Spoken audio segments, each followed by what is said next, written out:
Hi, I'm Neil from Federation. I'm joined by Eva Ross, who is Chief Marketing and Customer Officer at Sendle. Eva, thanks for your time. Great to be here. Perhaps we start by introducing Sendle and your mission. Sure, yeah.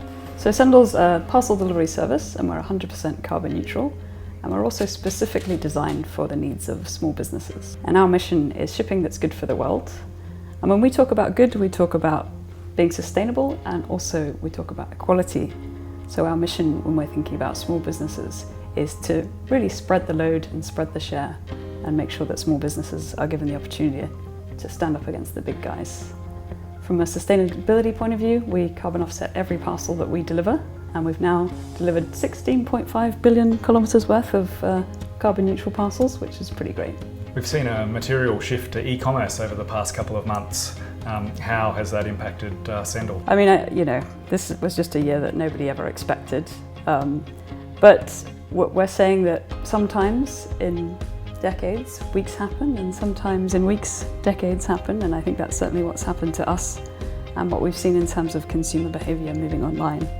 That shift to e-commerce has really played out in the shipping space, and all of a sudden shipping is the backbone of e-commerce and probably a bit of a battlefield now in terms of where SMEs are trying to differentiate. And that's something pretty new for us. I noticed this year Taylor Swift tweeted at the USPS. I mean, we work in logistics. Who'd have thought that Taylor Swift would ever become interested in such a topic? So we've really thought about that and thought about our place in the e-commerce journey. If you think about it, there's really browse, buy and ship. So we've got our big players such as eBay and Shopify more and more in that kind of e-commerce space, and we've thought a lot about how we support those guys along in this journey and how we can be helpful to small businesses. So we're fortunate that in May we launched our partnership with Shopify, and that was incredible timing really. Shopify has seen so much growth over this year and it's been tremendous to be their partner through Shopify Shipping.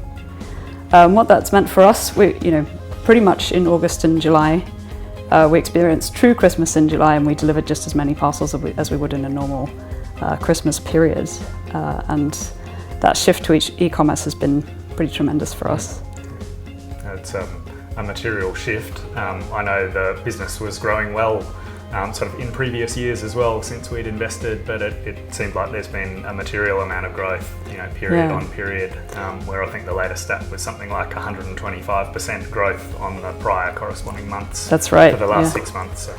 Yeah, it's been great to see. And I think we're just seeing it to continue. I think it's really hard to break a habit, but once you've broken it and you've now, consumers have adopted those new behaviours of shopping online, it's then sort of like, why would you go back? So we've seen continued growth despite, various places coming out of lockdown.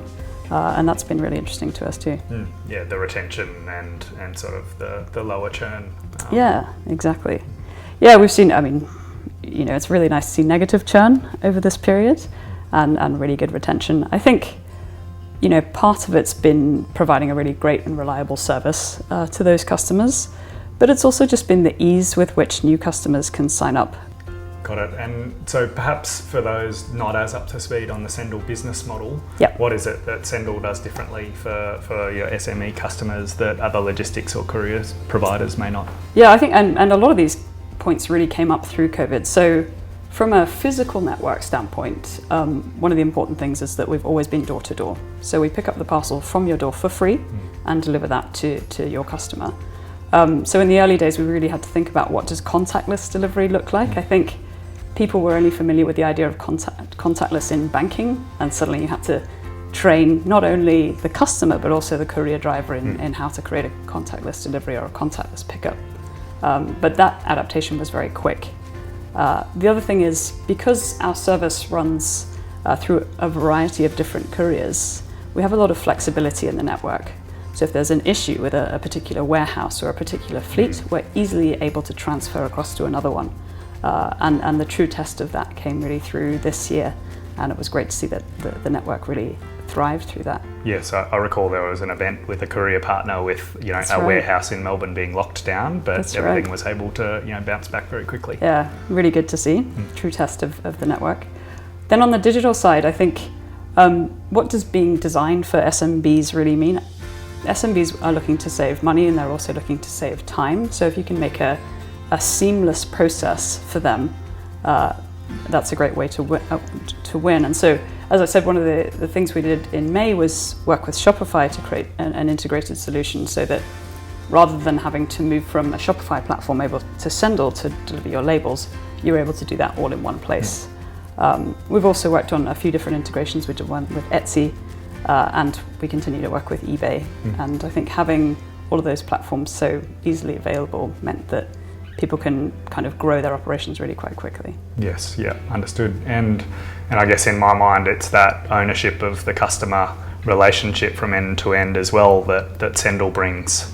And then across the network that really distinguishes the business from some other competitors or people elsewhere in the value chain of logistics. That's right. I mean, we do own that customer relationship. As I talked about sustainability, we're responsible for our impact on the earth. We also feel like we're fully responsible for that customer. And so we look after everything from all through the customer service process. And that means that we're delivering them value, but it also means that we own the customer data in that situation, which will obviously pay dividends in the future. We've been speaking about the growth in the business. Certainly part of the investment decision that Federation made was about enabling that growth into other markets and the establishment of the US office. You've been operating out of the US for just about a year at the moment. Can you talk a little bit about the progress in that market and what's ahead?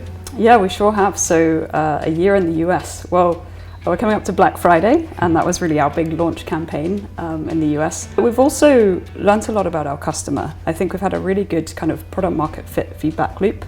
We're now at an NPS of over 70, which is great. So we're seeing some very happy customers. And we're seeing very high retention and very low churn. I was looking at a customer the other day. I think she launched in March. She's got a product called Cocoa Moon, which is like baby products. And they're now 13x what they were, back in March. So we really are seeing that growth come through all of our customers and seeing them thrive through it, which has been pretty incredible. And that's sort of pleasing to see that it's growth in parcels from an individual customer as opposed to just acquisition of new customers. Yeah, exactly, and that continued growth. So onwards and upwards, I think we've launched Etsy in the US, we've just launched WooCommerce and those integration options, and we continue to launch more bulk tools so that we can attract those larger customers.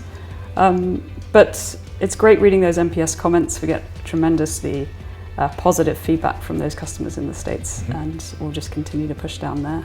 And so on the numbers perspective, it's already, after a year in operation, becoming a relatively material part of the business. Can you talk a bit about that? So about 20% of our customers are those that are based in the US. And it's interesting seeing the different types of customers. They're probably a little bit more sophisticated and definitely a lot larger in the States. So you've sort of got a customer who's gone from offline to online, that true bricks to clicks scenario. You're seeing a customer who is really using our integrations and our services, which is why we've really been focusing on building those out. And we're seeing a kind of marketplace customer for whom that might be a drop in the ocean in Australia, but they really are very significant when you look at the size of the US. So it sounds like there's a lot of product fit with a customer base that then can be extended to the large pool of that type of customer in that market. Yeah, absolutely. Well, it does mean we sort of have really interesting marketing strategies for those three different customer types, which I think will really play out next year. Yes, yeah. So you've mentioned the Shopify and eBay partnerships. What do they bring to the business?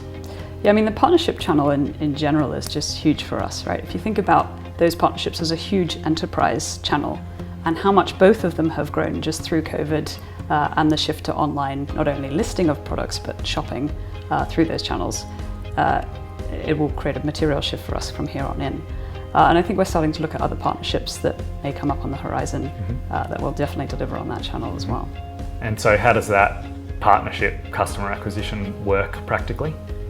Well, it's interesting. So in the case of Shopify, previously a customer would have to pull in their orders from Shopify over to Sendle and then print those labels, which is an extra amount of work for them. Shopify shipping is simply, you go to the Shopify platform, there's a Shopify shipping button, and when you click that, a Sendle label is produced in that environment. So it means it's a one-stop shop for that customer, which saves them time. They have visibility over all of their orders and their management and their billing all in one place. And for Sendle, that's then an acquisition of a customer through that platform as opposed to directly acquiring that customer elsewhere. That's right. It's a super affordable acquisition channel, and with the amount that Shopify are growing around the world, we're benefiting from all of their gains. Yep. So this time of year has been historically a really busy period and about to get busier. What are you expecting over this holiday period? Well, I mean, I do think we've put our support champs and our network to the test this year, given we've done various months of Christmas. But yeah, this year we're expecting 2.5 times the size of a Christmas that we had in 2019. So the team are ready. So Eva, thanks very much for your time and really appreciate the chat. Thanks so much.